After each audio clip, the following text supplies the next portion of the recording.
and they absolutely insist that there's voter fraud, and there is none. And then we have a Secretary of State that agrees with them, and they put out a false premise, and they are insistent on stopping as many votes as they possibly can. Now, you've all said some very positive things, and these all been testified before our committee, but we cannot budge these people. And the closest we came was a 9-8 vote to pass one of the most onerous voter ID laws that we've ever had, which includes a residency requirement, which is unconstitutional. So it keeps going to the courts and bounces back, and then they find a new way to get around it, but they have stopped it in every way.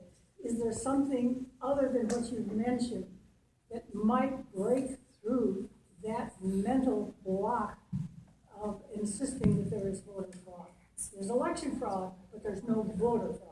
So one of the things I think we've found that's compelling, and I want to hear from others here on the panel, is that getting other election officials to come in and be validators, be it from other states where there might be similar issues or similar bipartisan issue, splits, to come in and talk about how this is a bipartisan issue, and it gets to some of the talking points that Leora and Maggie and Henry have talked about, increasing the efficiency of election administration, decreasing the amount of money that is spent on election administration, and really making the process more efficient as a whole. They don't care how much it costs.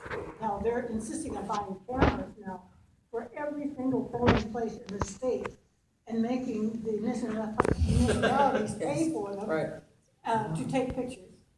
I think one of the problems that we're facing is that,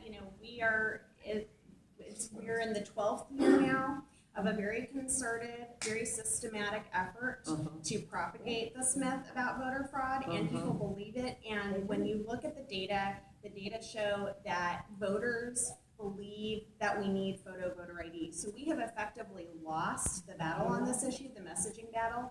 And one of the things that we really don't have enough of is enough polling data to find out where voters are coming from on these issues, what kinds of messages will resonate with them. And obviously those are going to be the same things that are going to translate to a state legislature, but we really don't have that information, not on a national or a drilled down enough state level for us to be able to be effective talking about that.